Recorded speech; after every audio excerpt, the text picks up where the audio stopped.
Oh, did I scare you? Oh. Oh, you want scratches. Hey guys, it's Bella and welcome back to my channel. So today I'm going to be starting the 12 days of Christmas on my channel, where I'm going to be doing a mystery video every day for the next 12 days until Christmas. I'm so incredibly excited. It's the reason that I haven't posted in over a week on my channel, because I've been working so hard to get all of this ready for the next 12 days. So I really hope you guys enjoy. If you're as excited as I am, make sure to give this video a thumbs up and let's go ahead and get into the first case. So today we're going to be starting off with the case of the Papin sisters. The Papin sisters came from a very troubled home, and their whole life pretty much was going sideways before they were even born, if that's even possible. Their mother Clemence and their father Gustave were having some problems before their children were even born, before they were even married, because there were all these rumors going around that Clemence was having an affair with her boss, and so many rumors. But Gustave, it was really heartbreaking because he really loved Clemence, so he wanted to kind of turn a blind eye to it. I think he wanted to believe or convince himself that it wasn't happening or that the rumors weren't true. So he, I guess, just turned a blind eye to it. In October of 1901, they found out that Clemence was actually pregnant with their first child, and so because of the social standards at the time, they kind of rushed to get married before their first daughter, Amelia, was born in February of 1902. Now, they were horrible parents, honestly. They were just not fit to be parents. Clemence was not fit to be a mother. She was mentally unstable. She was extremely distant from her family, probably because of the affair that she was having. And she just wasn't interested in her family at all. She pretty much was not talking to Gustave. She was completely ignoring Amelia. And Gustave, because of how he felt about the relationship, ended up turning to alcohol. He became a real alcoholic and abusive because of it. 2 years after Amelia's birth, the rumors were still kind of circling that Clemence was having an affair, so Gustave was finally fed up with it. He decided that he was going to apply for a job in another town to get away from Le Mans, France, which is where they were living, just to, I guess, start afresh and get her away from her boss if she was having an affair, or I guess to kind of prove that the rumors weren't true. So when he told Clemence, she did not like this, to say the least. She actually threatened to commit suicide if she had to leave Le Mans, which kind of confirmed the rumors and confirmed Gustave's suspicions that she was having an affair. Eventually, she did kind of come to her senses, and they moved to a new town and kind of started afresh, I guess, which is when in 1905 they gave birth to their second daughter, Christine. And immediately after they gave birth to Christine, Clemence just decided she wanted nothing to do with her. She didn't want a second child. It was all too much for her, which I don't know why she had a second child in the first place if that's the case, but she decided to give Christine immediately to Gustave's aunt, where Christine stayed for 7 years. Then, in 1911, despite what happened with Christine, Clemence gave birth to another child named Leah. And just very shortly after, right after Leah was born, Clemence discovered that Gustave had been molesting their eldest daughter, Amelia, who was 10 or 11 at the time. So she obviously divorced Gustave, but not for the reason that you would think. Not because he literally molested her daughter and was literally a pedophile, but because she wanted to punish him for cheating on her. And she fully blamed 10-year-old Amelia for the rape, saying that she seduced him and that is the only reason that he did what he did. So she sent Amelia to an orphanage called Le Bon Orphanage, or Le Bon Catholic Orphanage. Amelia then later joined the convent and became a nun, which some people believe is because of what happened with her father. So right after the divorce, Clemence decided to take Leah and put her with her great uncle and great aunt, and then at the same time she took Christine from Gustave's sister and put her in the same orphanage that Amelia was at. Once Christine got to the orphanage, her and Amelia became so close because, you know, they're sisters living in this scary environment. I cannot imagine how terrifying it would have been for them, so I guess they kind of lent on each other and looked to each other for comfort. And this was a very long time ago, obviously, so the timeline is a little bit unclear, but at some point after the divorce, both Christine and Leah were said to have spent time in mental institutions. So as I said, Amelia soon joined the convent and became a nun, and Christine really wanted to follow in her footsteps. I'm sure, you know, they'd been at the same orphanage, kind of leaning on each other. They were super close, so I guess she looked up to her older sister and wanted to do what she was doing. But Clemence absolutely would not let Christine pursue this because Christine, she was kind of average intelligence, smarter than Leah anyway, who was not apparently very intelligent, and she had a much stronger personality than Leah, so she pulled Christine out of the orphanage so that she could find her a job as a cook, so that she could go and earn money and I guess support her mother. She didn't let Christine have any of the money she earned. She used it all herself. And Christine was a pretty good cook actually, but she was kind of rude and kind of very quiet, but other than that, she was a good employee, good cook, just a little. And Christine was actually a pretty good cook. She was a good employee, but she was kind of rude and kind of distant, very quiet and very distant. Then eventually Clemence's great uncle died, the one who was looking after Leah, so she decided to put her in an orphanage for a very short amount of time before sending her off to work as well, so that she could have both of their incomes, I guess. She began looking for maid work for the girls because Christine had learnt kind of basic domestic skills at the orphanage, and she could kind of take Leah under her wing, maybe do some work for her while teaching her what she needed to do. So she put them to work, she would take their entire income, she was constantly having them change jobs, you know, because she'd find one that paid more, so then she'd put them at that job, and then she'd keep looking and find one that paid a little bit more, so she'd swap them to that job, and just, it was kind of a cycle. Despite their differences in age and the fact that they hadn't spent much time together at all, once they started working together and, you know, both were able to see each other in their spare time, they started to lean on each other as well. They got really close. Whenever they had a spare moment, they would seek each other out and just always wanted to spend time together every time they had the chance, basically. In 1926, Christine managed to land a job as a maid and a cook at the home of a retired lawyer, Monsieur Lancelin, and his family. He lived with his wife, Leonie, and his daughter, Genevieve. He also had a second daughter, but she was married and living out of home at the time.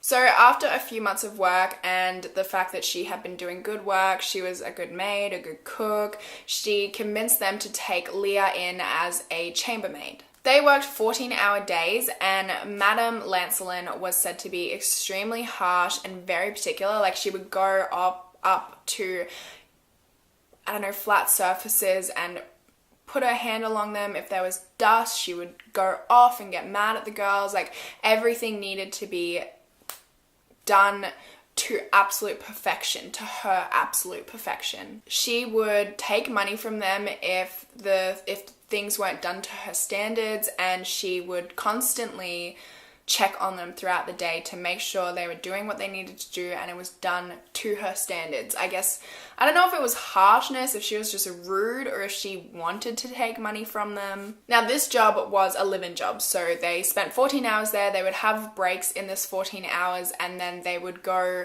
and sleep there. They had a little, like, maid's quarters, which was a dingy little room with two small, uncomfortable looking beds. And the girls were incredibly close. They kept to themselves. They didn't really speak. On their breaks, they would hang out together. They chose not to really leave the house, except occasionally on Sundays they would dress up and go to church, and sometimes they would go to a local fortune teller who told them that they had been a, like, man and woman, like, wife. They were married in a previous life. But other than that, they didn't really do anything. They didn't really have any activities. They just stuck to themselves, stayed inside their house. They didn't go dancing. They didn't go looking for a husband. They just did nothing, really. But yeah, Monsieur Lancelin and the family thought that they were so lucky because they had these girls who were obedient, well-behaved, quiet. They didn't want to go out, look for other jobs or anything. They just stayed, kept to themselves. They did their work well.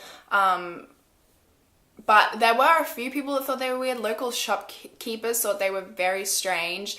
And one time before that, Christine had a job for only 15 days because they didn't like the way that she worked and thought that she was rude, but the Lancelin family absolutely loved them. They got paid well, they had a heated room besides the fact that it was a little bit dingy. And also despite the fact that Madame Lancelin was kind of a hard ass, I guess, and was very particular and, you know, kind of harsh, they actually ended up getting along with her pretty well. They ended up calling her, I think it was Maman, some sort of name that they saw her as a mother figure basically and started referring to their own mum as that woman.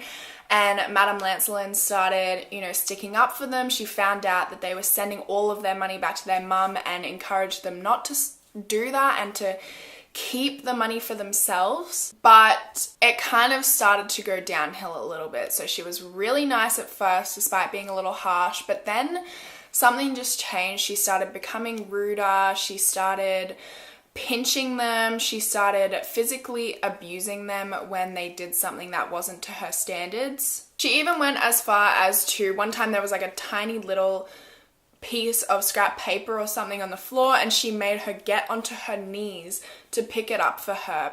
And yeah, she just was not a nice person. And the girls were sick of it. Leah ended up confiding in Christine, saying that if anything like that ever happened again, that they absolutely would do something to stick up for themselves and to defend themselves. So by 1933, the Papin sisters had been with the Lancelin family for 6 years. Christine was 27 at the time and Leah was 21.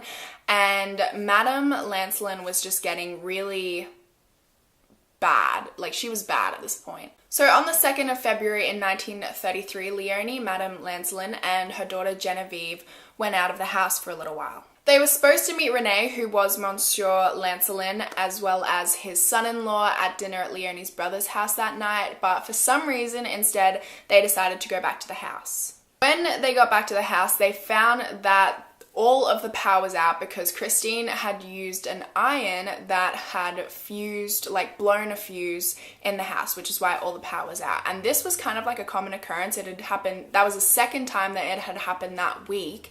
And they had literally gotten it back that day. Christine had to go and pick it up herself and had to pay for it out of her own money to repair the iron. And the repairman didn't find anything wrong with it.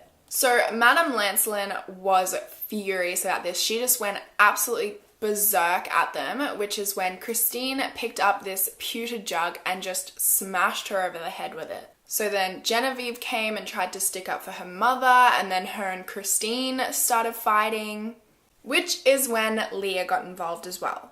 They were at the top of the stairs on the little landing, and Christine like lunged at Genevieve and literally tore her eyes out with her hands, and then she ordered Leah to do the same thing to Madame Lancelin and tear her eyes out while she went to go get a knife and a hammer.